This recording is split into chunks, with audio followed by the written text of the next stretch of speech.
दोस्तों, मैंने trial classes शुरू कर दी है। इस बार से मैं 2 बैच पढ़ाने जा रहा हूँ। एक बैच मॉर्निंग में है, दूसरा बैच इवनिंग में है। जो मॉर्निंग का बैच है उसका समय है 8 बजे से लेकर 10 बजे तक, और जो इवनिंग का बैच है उसका समय है 8 बजे से लेकर 10 बजे तक। दोनों का समय सेम है, बस एक मॉर्निंग में है, दूसरा बैच इवनिंग में है। अभी जो मैं ट्रायल क्लास ले रहा हूँ, एक ही ले रहा हूँ, केवल रात में ट्रायल क्लास होती है। लेकिन अब मेरी कोशिश होगी, क्योंकि मेरा डिजिटल बोर्ड आ गया, मैं इसी का वेट कर रहा था। हालांकि इसको अभी सीखने में 1-2 दिन मुझे लगेगा, तो 1-2 दिन के बाद मेरी पूरी कोशिश होगी कि जो मॉर्निंग का बैच है उसकी ट्रायल क्लास में मॉर्निंग में ही लूँ, और जो इवनिंग का बैच है उसकी ट्रायल क्लास में इवनिंग में ही लूँ। तो दोनों को मैं सेपरेट कर दूंगा। अभी फ़िलहाल मैं केवल शाम में ही ट्रायल क्लास ले पा रहा हूँ, 2-3 दिन के बाद मैं इसको ठीक कर दूंगा। इस महीने के आखिर से या अगले महीने के पहले वीक से मैं फाइनल क्लासेस शुरू कर दूंगा। तो अगर आप ट्रायल क्लास लेकर देखना चाहते हैं तो आप हमारे साथ जुड़ सकते हैं। मैं तो यही कहूँगा कि आप ट्रायल क्लास लेकर देखिए। मार्केट में इन दिनों बहुत लोग नेट जेआरएफ की तैयारी करवा रहे हैं, उनके यहाँ भी आप जाकर देख सकते हैं, पढ़ सकते हैं। जो आपको अच्छा लगता है, जिसकी पढ़ाई आपको समझ में आती है, आप वहाँ पे पढ़िए। मैं ये नहीं कह रहा हूँ कि आप मेरे ही यहाँ आइए। मैं सबसे बेस्ट टीचर हूँ नेट जेआरएफ का। सबसे बेस्ट टीचर विद्यार्थी के लिए वही है जिसकी पढ़ाई उसे समझ में आ जाती है। टीचर अपने आप में बेस्ट नहीं होता है, विद्यार्थी अपनी समझ के अकॉर्डिंग किसी भी अध्यापक को बेस्ट और निकृष्ट बनाता है। तो मैं इस चीज़ का दम कभी भरता ही नहीं। मेरा काम होता है पढ़ाना, मैं अपने स्टाइल में पढ़ाता हूँ। तो आप यहाँ भी ट्रायल क्लास कीजिए और बाकी लोगों को भी देखिए, पढ़िए, और उनसे भी फीस के बारे में पता कीजिए, और मुझसे भी आप फ़ोन करके फीस के बारे में बातचीत कर सकते हैं। फीस मेरे यहाँ सेकेंडरी है, पढ़ाई प्राइमरी है। फीस इधर उधर हो जाएगी। सवाल है कि आपको पढ़ाई समझ में आ रही है कि नहीं आ रही है, आप पढ़ना चाहते हैं कि नहीं पढ़ना चाहते। पढ़ना चाहते हैं तो यकीन मानिए मैं आपको वापस जाने नहीं दूंगा। नहीं पढ़ना चाहते हैं तो फिर आप ट्राई करते रहिए। बहुत सारे लोग पढ़ा रहे हैं, 10 दिन यहाँ पढ़िए, 20 दिन वहाँ पढ़िए, और फिर अंत में बिना तैयारी किए आप पेपर में जाकर के बैठिए। यही मैक्सिमम विद्यार्थी करते हैं। तो मन बना लीजिए कि आपको क्या करना है। मेरा नंबर आप लोगों को मालूम ही है, आप नोट भी कर सकते हैं। नंबर है 8448971626। इस नंबर पर आप कॉल भी कर सकते हैं, मैसेज भी कर सकते हैं। आप अपना नाम और जिस ग्रुप से आप जुड़ना चाहते हैं, जो टाइम आपको सूट करता है, मॉर्निंग वाले बैच से जुड़ना चाहते हैं तो आप लिख देना उसमें कि मैं मॉर्निंग वाली क्लास जो है वो ट्राई करना चाहूँगी, या फिर यही बात आप इवनिंग वाली क्लास के बारे में लिख सकते हैं। आज मैं आपको बताऊंगा इस वीडियो में कि हम लोग हिंदी साहित्य को कैसे पढ़ते हैं। आप जानते हैं साहित्य को 4 खंडों में बांटा गया है: आदिकाल, भक्तिकाल, रीतिकाल और आधुनिक काल। और इन्हीं चारों खंडों से पूरा साहित्य नेट के सिलेबस में लगा हुआ है, इससे अलग तो है नहीं। आधुनिक काल का क्षेत्र बहुत विस्तार है, तो उस पर जब हम आधुनिक काल में पहुंचेंगे तब बात करेंगे, लेकिन मेनली तो यही चारों खंड है। तो सबसे पहले आदिकाल आता है। तो आज मैं आपको बताऊंगा कि आप आदिकाल को पढ़ेंगे कैसे। तो जिस तरह से मैं आपको बता रहा हूं, आप उसी स्टेप को फॉलो करना। मंजिल पर पहुंचने के लिए हम सीधे ही चलते हैं। ये नहीं कि एक पैर दाएं रखते हैं, एक पैर बाएं रखते हैं, फिर आगे रखते हैं, फिर पीछे रखते हैं। ऐसे हम घूम करके नहीं चलते। ऐसे अगर आप चलेंगे तो बहुत संभव है। बचपन में हम लोग एक सवाल बनाते थे कि एक घोंघा खंभे पर रात में 5 सेंटीमीटर ऊपर चढ़ता है और दिन में 3 सेंटीमीटर नीचे खिसक जाता है। तो बताइए तो उसको ऊपर चढ़ने में कितना टाइम लगेगा, या ऐसे ही एक सवाल आता था, आप लोगों को मालूम होगा। तो आप पहुंच तो जाएंगे, घोड़ा भी पहुंच जाता है, 5 सेंटीमीटर चढ़ता है, 3 सेंटीमीटर खिसक जाता है, लेकिन ऐसे करते करते मंजिल पे पहुंच ही जाता है, लेकिन टाइम ज़्यादा लगता है। तो आप दाएं बाएं आड़ा तिरछा चलकर पहुंच तो जाएंगे, लेकिन टाइम लगेगा। कितना टाइम लगेगा कोई गारंटी नहीं है। तो बेहतर यही है कि हम स्टेप बाय स्टेप आगे बढ़ें।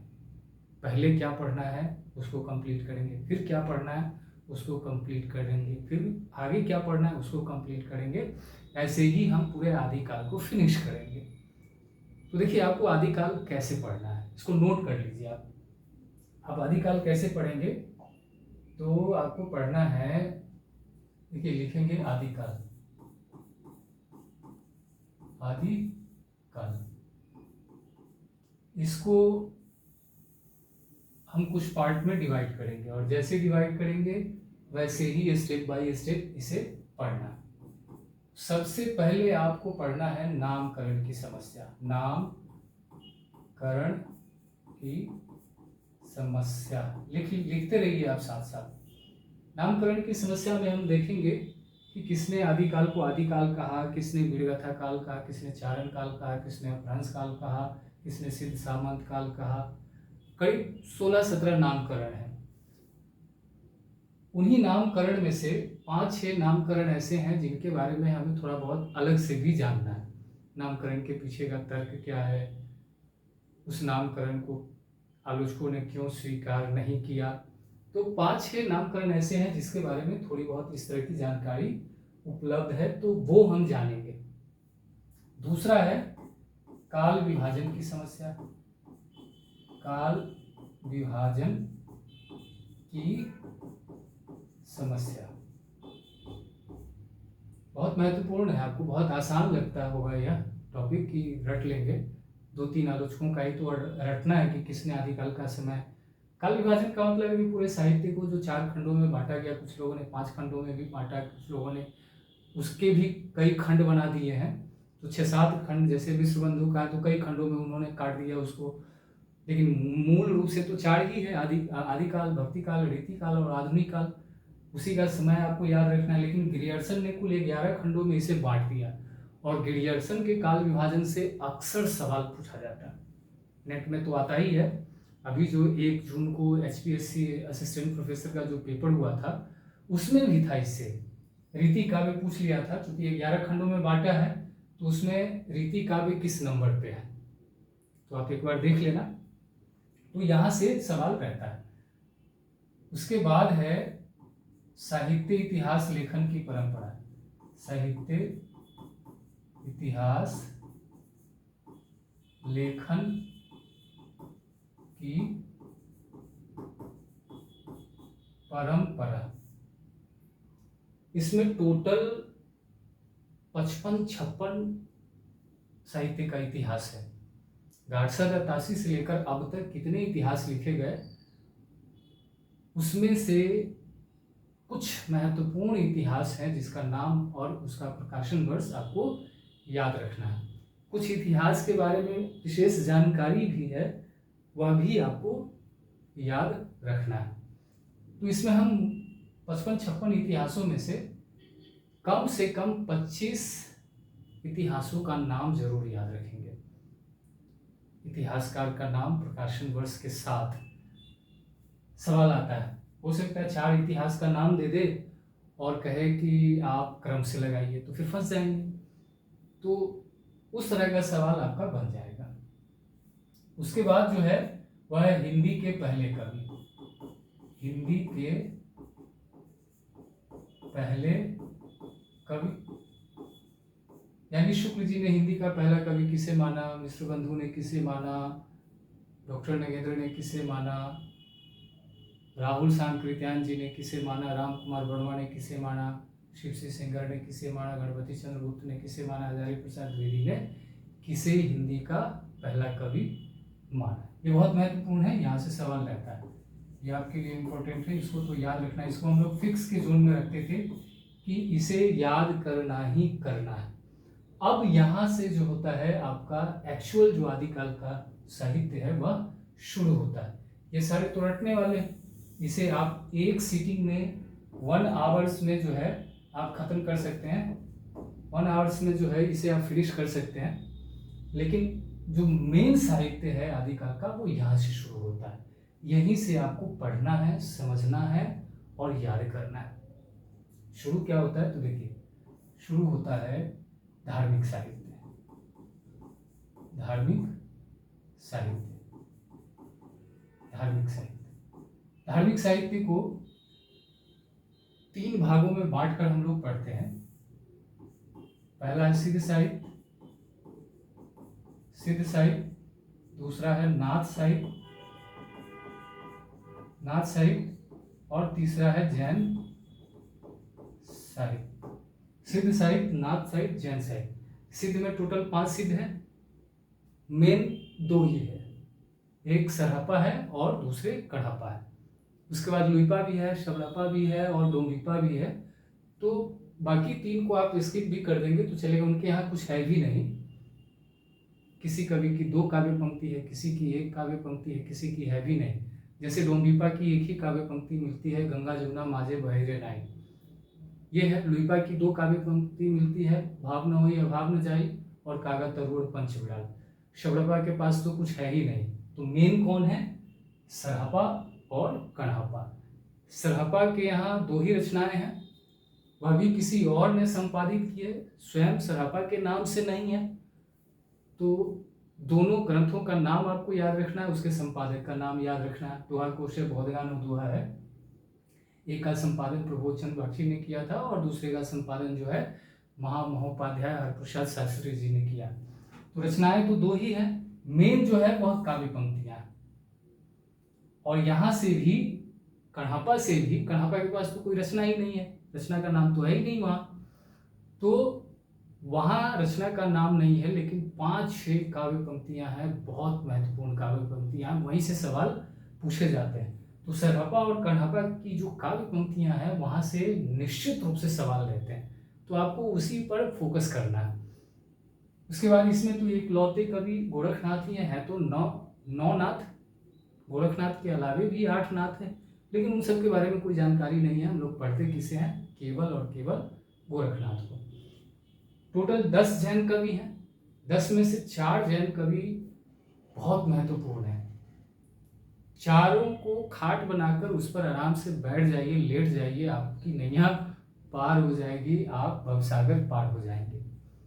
अब चारों कवि कौन कौन है जब आप पढ़ेंगे मैं आपको बताऊंगा। 4 को अच्छे से पढ़ना है। बाकी जो 6 कवि हैं, जिसमें से अंतिम जो 3 हैं उनके पास तो कुछ है ही नहीं, सिर्फ कवि हैं, रचना का नाम है, यही याद रखना है। जो पहले हैं, जो इंदु, उनके यहाँ भी कुछ नहीं है।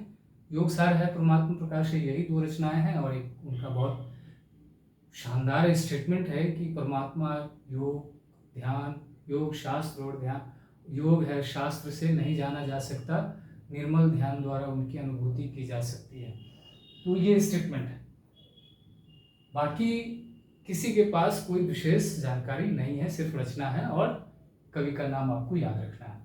तो टोटल 10 जैन कवि हैं, जिसमें से आपको 4 को अच्छे से पढ़ना है। 4 को आचार्य बनाकर चाट जाइए तो आपका काम जो है बन जाएगा। नेक्स्ट है रास, रासो साहित्य, रास या रासो साहित्य। इसको भी हम लोग 4 पार्ट में बांट देते हैं। पहला तो हमें सबसे पहले रासो शब्द की व्युत्पत्ति ही देखनी है, कैसे हुई। तो रासो शब्द की व्युत्पत्ति पढ़ेंगे, व्युत्पत्ति पढ़ेंगे। इसमें ये रटने वाला है, इसमें ज़्यादा दिमाग नहीं लगाएंगे। उसके बाद है वीर काव्य, वीर या रासो काव्य, रासो काव्य। उसके बाद है श्रृंगार काव्य, श्रृंगार काव्य। उसके बाद है रास अथवा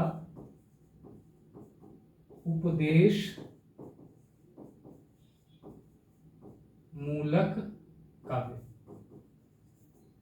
रास अथवा उपदेश मूलक काव्य। दो तरह के साहित्य है ना, एक रास है एक रासो है। तो रासो का हमने ऊपर देख लिया, नीचे हम रास को पढ़ेंगे। तो 4 खंडों में डिवाइड करके इसको पढ़ना है। सबसे पहले आप जानिए कि रासो शब्द की व्युत्पत्ति कैसे हुई। फिर वीर काव्य कितने 7-8 वीर काव्य हैं, उसका नाम याद कर लीजिए। श्रृंगार काव्य तो 2 ही है, ऋषभदेव रासो हैं और संदेश रासक है, अब्दुल रहमान की रचना। अब लास्ट में है लौकिक साहित्य। लौकिक साहित्य, इसको 2 पार्ट में हम लोग डिवाइड करते हैं। एक है अमीर खुसरो और दूसरे हैं विद्यापति। कुछ लोग एक पार्ट और करते हैं, आदिकाल का एक पार्ट और बढ़ा देते हैं फुटकल रचना के नाम से, लेकिन हमें उस पर ध्यान नहीं देना है। फुटकल रचना इतना महत्वपूर्ण टॉपिक नहीं है, उसको हम स्किप भी कर सकते हैं। तो आपको आदिकाल को ऐसे ही पढ़ना है। सबसे पहले आप इन चारों सेक्शन को कंप्लीट करो, 1-2 दिन बैठो और इत्मीनान से पहले आप सारे नामकरण रट जाओ। एक दूसरे से डिस्कस करो कि ये नाम किसने दिया, वो नाम किसने दिया। इस तरह से आपको याद हो जाएंगे। दोस्तों के साथ तैयारी कर रहे हैं तो दोस्तों से आप डिस्कस कीजिए। मैं जो पढ़ाऊंगा उससे ज़्यादा तैयारी आपको अपने दोस्तों के बीच में होगी।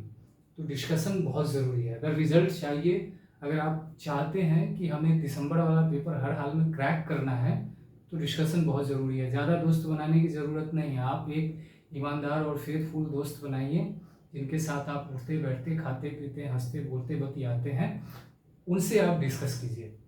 भीड़ इकट्ठा करने की ज़रूरत नहीं है कि हमें तैयारी करने के लिए 10 लोग चाहिए, वहाँ चीज़ें और नाश हो जाती है। तो दोस्त आपस में बैठ करके इत्मीनान से आप बात कीजिए। ये रट जाइए। ये अभी मैं आपको बताऊंगा कि इसे हम लोग कैसे याद करते थे, कोडिंग के जरिए बताऊंगा। तो कोडिंग के जरिए याद करना बहुत आसान रहता है, तो इसे आप याद कर लेना। बाकी मैं धीरे धीरे आपको यहाँ से, मेन तो यहीं से साहित्य जो है आदिकाल का, वो तो यहीं से शुरू होता है, यही है समझने वाला। बाकी तो ये सब रटने वाला है।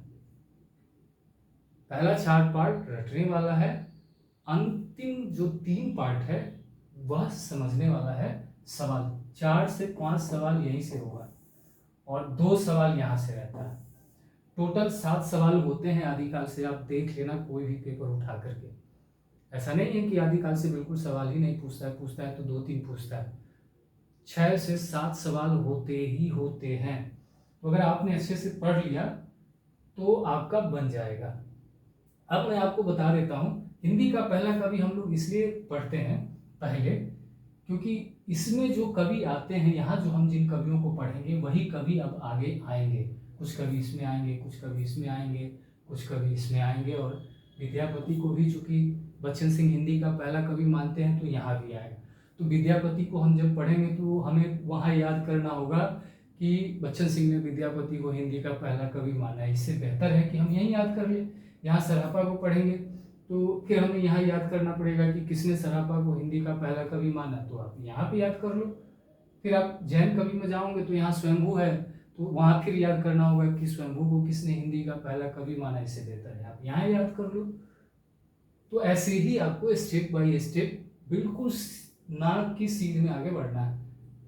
डांस करते हुए नहीं बढ़ना। डांस करेंगे तो जिंदगी आपको अच्छे से नचाएगी। एनटीए तो नचाएगा ही नचाएगा, उससे ज़्यादा जिंदगी आपको नचाएगी। तो आप बिल्कुल नाक की सीढ़ी में बढ़ो, जैसे मैं बता रहा हूँ वैसे। तो सबसे पहले आप ये पढ़ो, स्टेप बाय स्टेप गाइड खोलो। और ज़्यादा हतोत्साहित होने की ज़रूरत नहीं है। 1 सप्ताह देना है इसको इत्मीनान से। ये नहीं कि आप 7 दिन का खाना एक ही दिन में खा जाओ, बिल्कुल नहीं। 5 मिनट में हमें याद हो जाए, ठीक है, हम 5 मिनट ही पढ़ेंगे इसको। पूरा दिन हम इसको माइंड में रिवीजन करते रहेंगे कि हमने ये पढ़ा। जरूरी नहीं है कि 5 मिनट में ख़त्म हो गया तो 1 घंटा लेकर के टारगेट लेकर हम बैठे और 1 घंटा में हमें सब कंप्लीट कर लो, बिल्कुल नहीं। पैसेंस के साथ आप तैयारी करो। 1 हफ्ता आप इसको दो। 1 हफ्ता अगर आपने आदिकाल को अच्छे से पढ़ लिया तो हिंदी साहित्य से रिलेटेड दुनिया का कोई भी पेपर आप क्रैक कर सकते हो। तो आपको ऐसे ही पढ़ना है। अब मैं आपको बता देता हूँ कि किसने किसको हिंदी का पहला कवि माना है। ये इंटरेस्टिंग है, छोटी सी कोडिंग है, कोडिंग के जरिए मैं आपको बताता हूँ।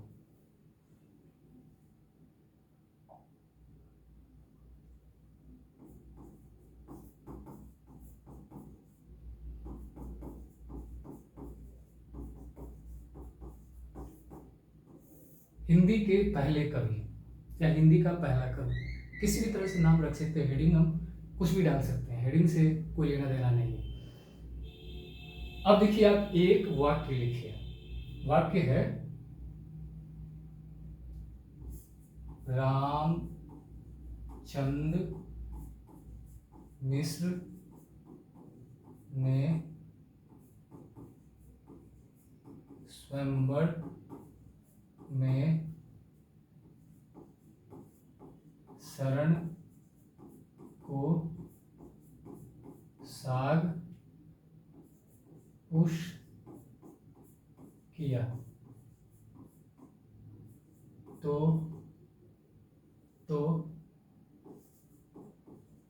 बच्चन बिदक गया है अब्दुल। कोडिंग क्या है? रामचंद्र मिश्र ने स्वयंवर में शरण को साग पुश किया तो बच्चन बिदक गया है अब्दुल। एक कोडिंग है, आप इसको इसी तरह से याद रखिए। मैं शुरू से ही यही रटवा रहा हूं, आप लोग भी यही रटिए, वाक्य रट जाइए। 4-4, 5-5 लाइन की कविताएं आप याद कर लेते हैं, यह तो वाक्य है। स्टेटमेंट की तरह आप इस कोडिंग को याद कर लीजिए। कोडिंग जो है आप याद कर लीजिए। रामचंद्र मिश्र ने, अब देखिए इसमें हर शब्द में दो नाम है, कवि का नाम भी है और आलोचक का नाम भी है, दोनों का नाम शामिल है, समझ जाएंगे आप।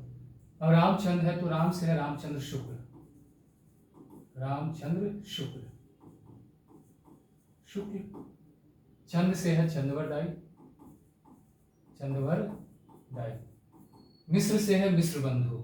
अब देखिए, रामचंद्र शुक्ल तो आलोचक है, मिश्र बंधु भी आलोचक है, चंद्रवरदाई कवि है। तो मिश्र बंधु आचार्य रामचंद्र शुक्ल जी ने चंद्रवरदाई को हिंदी का पहला कवि माना है। स्वयं से है स्वयंभू, स्वयंभू, स्वयंभू। और वर जो है वह वर है, या वर कह लो या फिर र से ही बना लो, राम कुमार, राम कुमार। स्वयंवर किसका हुआ था? सीता जी का। सीता जी का स्वयंवर हुआ तो राम जी का भी स्वयंवर हुआ। तो उस स्वयंवर में वर कौन थे? तो राम जी थे। ऐसे हम लोग याद करते थे। या फिर स्वयं से स्वयंभू, और ये जो र है उस र से राम कुमार वर्मा है। तो स्वयंवर में भी दो नाम आ गए, स्वयंभू और राम कुमार वर्मा। शरण में देखो, स से है सरहपा, सरहपा। इन्हें ही सरहपाद, सरहपा, राहुल भट्ट, सरोज वज्र आदि के नाम से जाना जाता है। र से है राहुल सांकृत्यायन, राहुल सांकृत्यायन। न से नगेंद्र, नगेंद्र। अब यहां भी दो आलोचक हैं, एक कवि हैं, यानी सरहपा और डॉक्टर नगेंद्र दोनों किसे हिंदी का पहला कवि मानते हैं? सरहपा। तो शरण में भी तीन नाम है, हर वर्ण से एक नाम है, स से सरहपा, र से राहुल सांकृत्यायन, न से डॉक्टर नगेंद्र। साग में है शालीभद्र सूरी, शालीभद्र, शालीभद्र सूरी। और ग से है गणपति चंद्रगुप्त। तो गणपति चंद्रगुप्त तो आलोचक है, शालीभद्र सूरी कवि है। तो गणपति चंद्रगुप्त ने शालीभद्र सूरी को हिंदी का पहला कवि माना है। अब पुष में भी दो वर्ण है। पू से है पुष्पदत्त, पुष्पदत्त। श से है शिवसी सेंगर, शिवसी सेंगर, शिवसी सेंगर। यानी पुष्पदत्त को शिवसी सेंगर हिंदी का पहला कवि मानते हैं। अब यहां देखो, बच्चन और विदक से अलग अलग। बच्चन से बच्चन सिंह, विदक से विद्यापति। है से हजारी है, यहां आपको याद रखना, हजारी प्रसाद द्विवेदी, प्रसाद द्विवेदी। अब्दुल से अब्दुल रहमान। यानी हजारी प्रसाद द्विवेदी अब्दुल रहमान को हिंदी का पहला कवि मानते हैं। तो इसे आप याद कर लो, कोडिंग आप याद कर लो अच्छे से। रामचंद्र मिश्र ने स्वयंवर में शरण को साग पुश किया तो बच्चन बिदक गया है अब्दुल। इस कोडिंग को याद कर लो आप। इस कोडिंग को याद कर लोगे, सारे कवियों का नाम क्रम से याद हो जाएगा। इसे आप जीवन में जब तक कोडिंग याद रहेगी तब तक आपको यह याद रहेगा कि किसने किसको हिंदी का पहला कवि माना है। तो आज इतना ही रहने देता हूँ। कल मैं अगले वीडियो में जब भी बनाऊंगा उसमें मैं आपको धार्मिक साहित्य को अच्छे से समझाकर बताऊंगा। तो आप जुड़े रहना डीएस क्लासेस से। और चूँकि यह नया चैनल है, जो मेरा पुराना यूट्यूब चैनल था वह डिलीट हो गया है, तो नया यूट्यूब चैनल बनाना पड़ा है। तो आप भी इसे सब्सक्राइब कर लो और कोशिश करो कि अपने मित्रों से भी सब्सक्राइब करवाओ, और एक दो ग्रुप में भी हो सके तो आप शेयर कर देना। यह इस चैनल की पहली क्लास है, या इस चैनल पे यह पहला वीडियो है आदिकाल का। तो एक तरह से चैनल का भी श्री गणेश है और इस स्मार्ट बोर्ड का भी श्री गणेश है। तो आप कमेंट में श्री गणेश भी लिख सकते हैं, मुझे इसके लिए बधाई भी दे सकते हैं, और क्लास के लिए आ भी सकते हैं, दूसरों को ला भी सकते हैं।